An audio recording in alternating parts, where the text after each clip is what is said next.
Assalamualaikum warahmatullahi wabarakatuh. Alhamdulillah rabbil alamin wa bihi nasta'in ala umuri dunya waddin. Wassalatu wassalamu ala sayyidina Muhammadin sayyidil mursalin wa ala alihi wa sahbihi haqqa qadrihi wa miqdarihi al-'azim. Subhanaka la ilma lana illa ma 'allamtana innaka antal 'alimul hakim wa tub 'alaina innaka antat tawwabur rahim. Ighfir lana warhamna wa anta khairur rahimin wansurna 'alal qaumil kafirin. Rabbi shrah li sadri wa yassir li amri wa hlul 'uqdatam min lisani yafqahu qawli. Allahumma inna nas'aluka 'ilman nafi'an wa qalban khashi'an wa 'amalan maqbulan wa rizqan halalan thayyiban mubarakan fid din wad dunya wal akhirah. Amin ya rabbal alamin. Alhamdulillah kita bersyukur kepada Allah Subhanahu wa taala atas limpahan nikmat anugerah yang diberikan oleh Allah Subhanahu wa taala, terutama atas iman Islam dan iman taufik serta hidayah, iman sehat wal afiat, iman dijadikan kita umatnya Nabi Muhammad sallallahu alaihi wasallam. Pada hari ini Allah Subhanahu wa taala memuliakan kita berkumpul di acara yang mulia peringatan Haul Kiai Haji Raden Sulaiman Kurdi bin Kiai Haji Muhammad Zarkashi. Kita doakan semoga beliau diangkat derajatnya oleh Allah Subhanahu wa taala. Dan insyaallah semua yang kita baca pada hari ini pahalanya dikirimkan kepada beliau dan kita mendapatkan berkah daripada para ulama dan orang-orang saleh. Amin ya rabbal. Yang mana pada hari ini kita dimuliakan juga oleh Allah Subhanahu wa taala. Di acara ini dikumpulkan bersama para habaib, para zuriyah Nabi Muhammad sallallahu alaihi wasallam dan juga para alim ulama, wabil khusus yang mana telah datang jauh-jauh mulai acara ini. Al-Habib Syihabuddin Ibnu Syihab yang datang dari Surabaya dan juga Al-Habib Nagib Al-Malihi wal Habib Mustafa dan juga para habaib yang lainnya, wabil khusus yang telah memberikan ilmu kepada kita barusan dengan ilmu yang luar biasa, hafalan yang luar biasa, Al-Habib Mahdi bin Alwi As-Sekam, yang mana ketika saya melihat acara ini dihadiri oleh beliau sebagai penceramah, saya WA kepada Haji Agus, Pak Haji saya tidak usah ceramah, biar Habib Mahdi yang ceramah panjang, saya bagian Purbalingga atau pertama.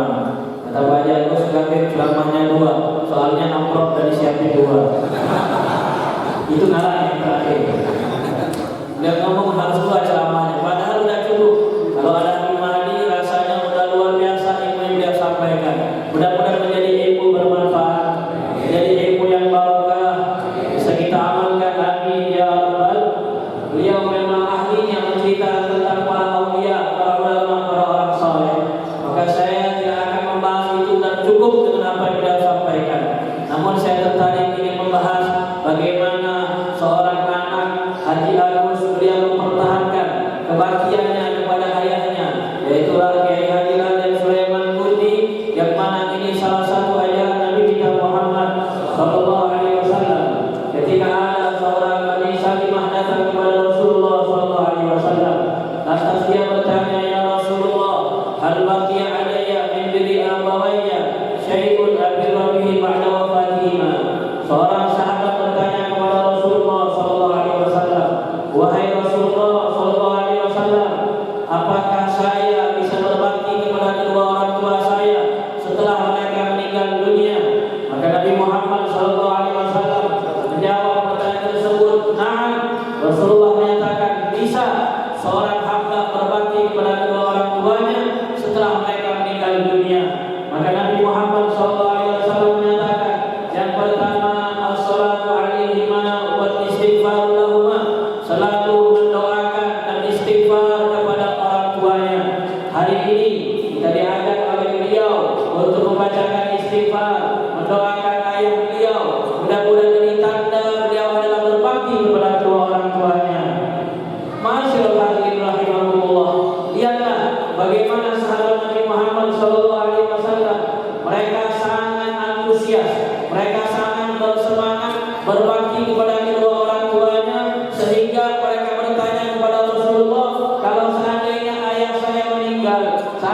ibu saya meninggal, bagaimana saya bisa berbakti kembali kepada mereka?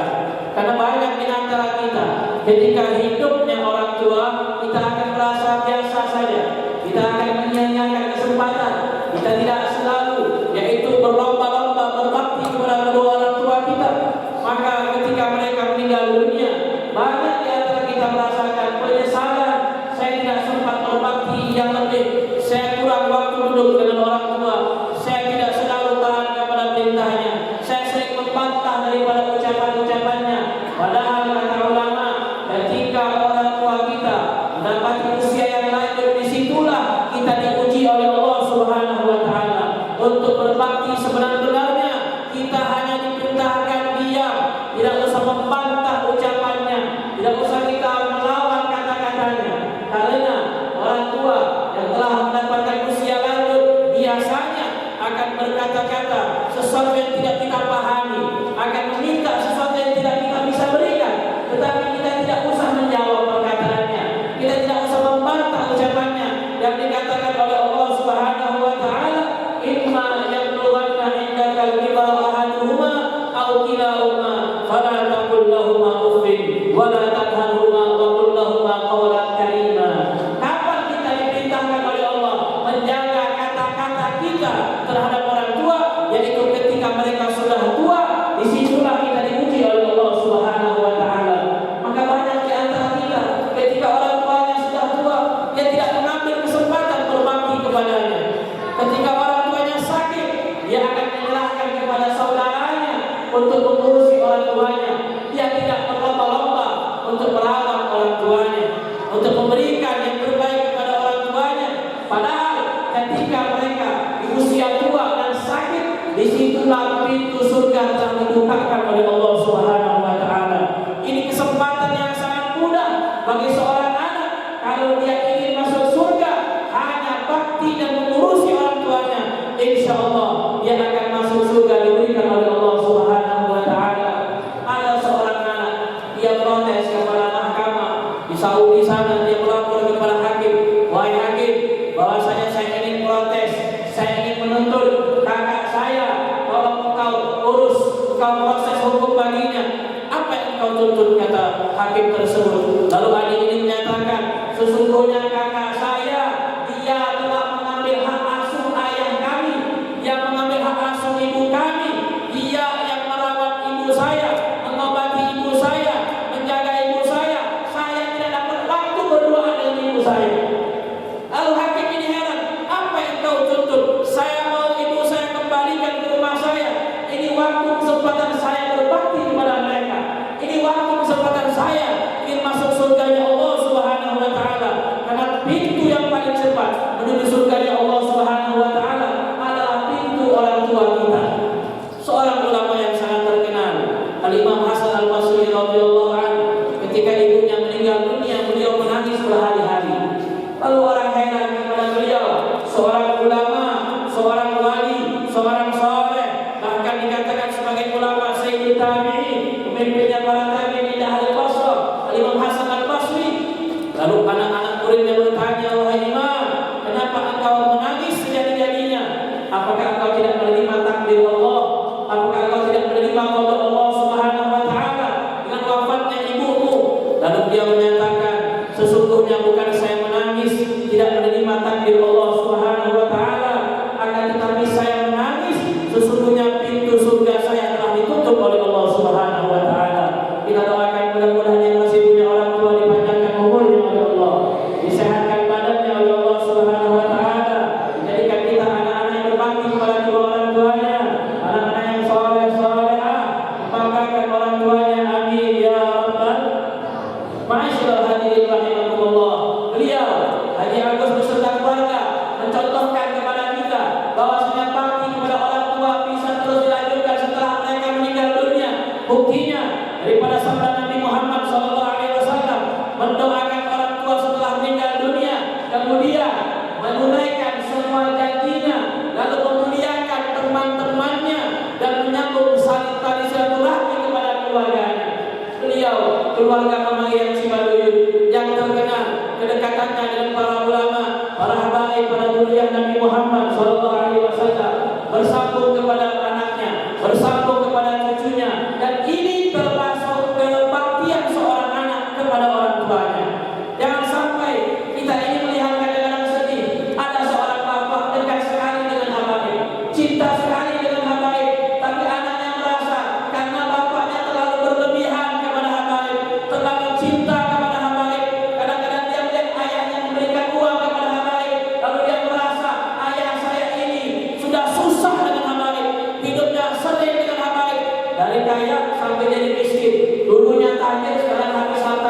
Lalu ada yang bilang, saya nggak mau dekat sama habaib, saya udah rugi biar ayah saya pun begini jadinya. Maka anaknya bukan mengikuti daripada jejak ayahnya, malah dia takut kepada habaib, dia nggak mau dekat dengan habaib. Ketahuilah ini termasuk anak yang durhaka kepada orang tuanya karena tidak meluruskan silaturahmi yang telah dibangun oleh ayahnya sendiri. Suatu hari sahabat Nabi Muhammad SAW, Abdullah bin Umar, seorang ulama, seorang ahli hadis, ahli tafsir, ahli fikih, termasuk ulama sahabatnya Nabi Muhammad SAW, dia berjalan dengan ontanya. Kemudian di tengah jalan beliau memberhentikan ontanya. Lalu beliau turun dari kendaraannya. Dia lihat ada kakek-kakek yang berjalan. Kemudian dia ambil kakek tersebut, lalu dia cium tangannya. Kemudian dinaikkan ke kendaraannya.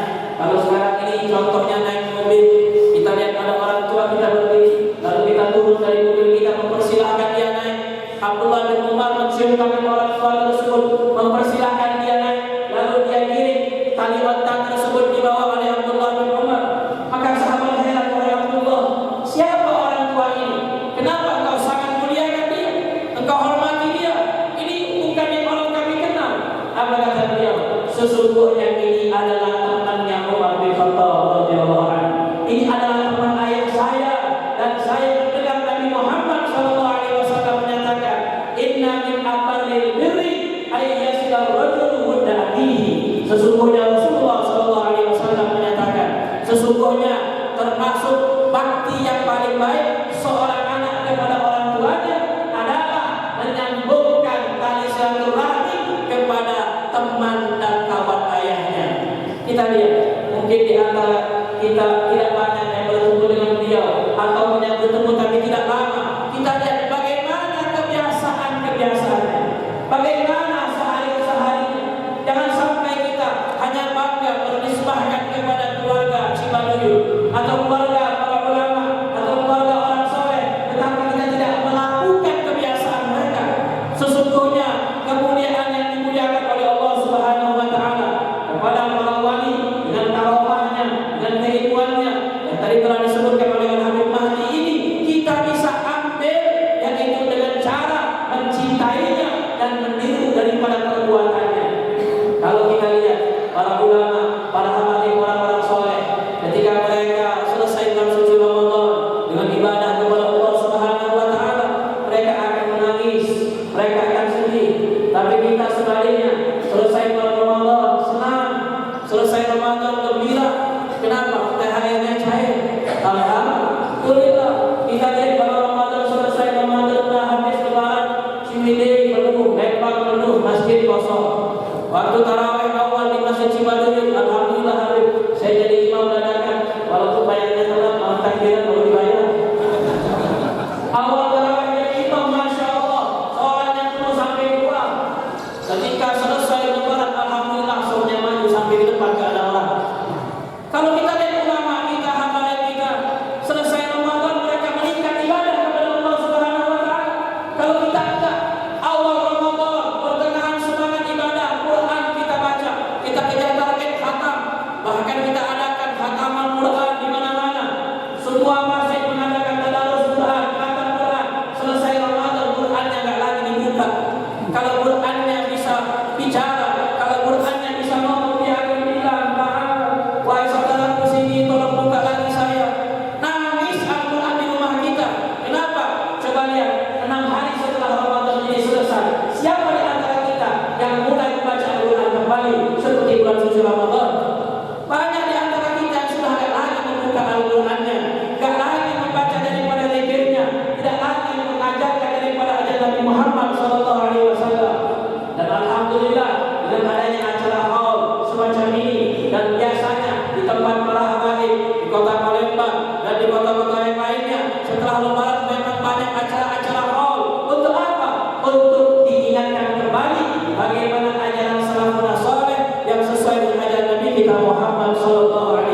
tidak mungkin dimuliakan oleh Allah kalau tidak ada hubungan dekat dengan Al-Quran. Kita lihat manakib-manakib mereka, Mama yang Cibabat, Mama yang Cibaluyut, mereka sambil jalan kadang-kadang membaca Al-Quran 30 juz gak terasa. Jalan dari Cibabat ke Cibaluyut membaca Al-Quran. Kita lihat dulu orang-orang soleh, mereka kalau jalan membaca Al-Quran. Bahkan di antara mereka ketika mau berangkat acara, dia baca Al-Quran dalam kendaraan, montanya gak terasa, ternyata acara selesai dia gak nyampe ke tempat acara. Kenapa? Sangat sibuk dalam baca Al-Quran. Karena dekatnya dengan Al-Quran. Al-Imam Al-Habib Ali bin Muhammad bin Husain Al-Habsyi menyatakan, para ulama, orang-orang soleh, mereka tidak pernah sumpah, tidak pernah galau, tidak pernah susah, karena mereka selalu membaca Al-Quran. Jadi kalau kita sekarang ini sering sumpah, lihat status orang jalan-jalan, kita gak jalan-jalan, rasanya sumpah, gak bisa main. Kenapa? Duitnya gak ada. Alasannya macet, padahal gak ada duit. Kenapa ini gak jalan? Macet, duit gak enak. Mending di rumah aja. Tidak punya duit, anak tahu sepi tahun ini, puasanya jualannya yang habis, jadi gak bisa jalan, sedih, sumpah, galau. Tapi kalau kita baca Quran, insya Allah gak galau. Kalau kita baca Quran, insya Allah gak sumpah. Kenapa? Al-Imam Ali Al-Habsyi menyatakan, ajibtu liman yakunu bihi qul wa bihammun wa indahu Al-Quran. Aku sangat heran mendengar orang yang berkata, saya sedih, saya sumpah, saya galau, saya gak enak hati, padahal dia punya Al-Quran. Yang mana Al-Quran ini Bapak baru kita buka saja, belum kita baca, baru melihatnya saja, telah diberikan ketenangan oleh Allah Subhanahu wa Ta'ala. Dan orang-orang terdahulu telah membuktikan. Kalau kita lihat dalam manaqib para habaib dan ulama, maka yang paling penting dalam acara haul adalah zikrul manaqib. Di antara acara haul intinya adalah membaca manaqib. Dan saya tidak tahu apakah hari ini ada membaca manaqib atau tidak. Karena inti acara haul itu adalah pembacaan manaqib, sejarah ulama, sejarah orang saleh, sejarah yang para wali Allah. Kita lihat dulu ada seorang ulama, Syekh Abdullah bin As'ad Al-Jafiri. Beliau mengarang kitab Raudhur Rayyahin. Di situ menyebutkan semua manaqib-manaqib orang-orang Yaman, para ulamanya, para habaibnya. Kemudian ditanya, kenapa tidak ada satupun nama di kitab tersebut ulama dari Hadramut? Tidak ada satupun nama wali daripada kota Tari. Apa kata Syekh Abdullah? Dia menyatakan, kalau saya mencantumkan nama-nama orang Tari, ribuan tahun tidak selesai mengarang kitabnya. Saking banyaknya wali-wali Allah Subhanahu wa Ta'ala. Di zaman Habib Muhammad Damdani, Abdul Rahman As-Segar, beliau menyatakan, di zaman saya ini ada 10.000 wali dimakamkan di Zambar, dan 80 di antaranya orang-orang kutub pimpinan para wali Allah. Bagaimana manaqibnya para ulama ini, orang-orang soleh ini? Pasti di awal kitab-kitab mereka ketika menyebutkan manaqib orang-orang tadi, maka radhiyallahu anhu wulida min tadi wa hafizal Quran al-azim. Manaqibnya ulama kita, manaqibnya wali-wali kita, orang habaib khususnya di Tarim sana, kalau disebutkan manaqibnya, lahirnya di kota Tarim dan usia kecil telah menghafal Quran al-azim. Mereka kalau kumpul ada 10 orang, kita tanya siapa di antara mereka yang gak hafal Quran, mungkin 1 atau 2 orang yang gak hafal. Tapi kalau kita sekarang kumpul 100-200 orang, kalau ditanya siapa yang gak hafal Quran, insya Allah semuanya gak hafal Quran. Betul atau betul? Ini pertanyaan lebih berat dari pertanyaan Habib barusan, siapa yang gak bawa tasbih? Masih ada yang bawa. Kalau saya tanya lebih berat lagi, siapa yang gak hafal Quran? Semuanya angkat tangan. Tapi kalau orang-orang tadi di zaman beliau itu, kalau seandainya di Masjid As-Segar, Masjid Muhdar, orang-orang tadarus Al-Quran itu tidak ada yang membawa mushaf Al-Quran. Kenapa? Tadarus dengan hafalan. Mereka akrab sekali dengan Al-Quran, sehingga ditanya bagaimana hubungan mereka dengan Al-Quran. Dijawab seperti hubungan kita dengan handphone. Kalau kita kemana-mana pasti bawa HP, mereka kemana-mana di otaknya pasti bawa Al-Quran. Dan orang yang belajar Al-Quran, membaca Al-Quran, menghafal Al-Quran, dimuliakan oleh Allah di dunia, bahkan surga yang paling tinggi di sisi Allah Subhanahu wa Ta'ala. Sebagaimana Siti Aisyah, beliau menyatakan bahwasanya daripada tingkatan surga Allah Subhanahu wa Ta'ala sebanyak tingkatan ayat daripada ayat Al-Quran. Kenapa saya cerita Al-Quran ini? Karena kita kemarin masih baca Al-Quran selama Ramadan. Di mana-mana alhamdulillah tadarusan Al-Quran. Di Cibaluyut ini Habib tadarusannya sampai sahur. Dari bahkan bisa 4 kali 5 kali khatam. Setelah akhir khataman akbar malam 29, makan nasi liwet luar biasa, 100 orang makan, yang bayar cuma 2 orang. Banyak nasi liwet, pas saya cek nasinya mentah, alhamdulillah. Yang penting semangat khatamannya luar biasa, 5 kali khatam, 4 kali khatam Ramadan. 1 bulan bisa 4-5 kali, tapi 11 bulan dari bulan Syawal sampai di Syawal 1 kali juga bisa khatam. Kita tinggalkan Al-Quran karena kita nggak sadar kemuliaan umat Nabi Muhammad SAW adalah kemuliaan Al-Quran. Maka ada seorang kakek, ini sebagai penutup, karena saya lihat jam pas, jam 12 selesai. Kalau Habib tadi bilang kan jam 1:30, nanti 1:30 dalam sampai lagi dalam panggungan lebih boleh. Saya lihat jam, setengah jam udah, alhamdulillah. Tapi saya yakin saya lebih besar nyatanya. Beliau dari Bogor, saya dari Palembang. Tadi MC dia bilang, Habib Mahdi dari Bogor. Saya dari mana? Dari Bandung atau dari mana? Kita persilakan Habib Alwi dari Palembang. Tiket PP, alhamdulillah. Memang belum mudik, jadi pas bisa cara mudik setelahnya. Alhamdulillah.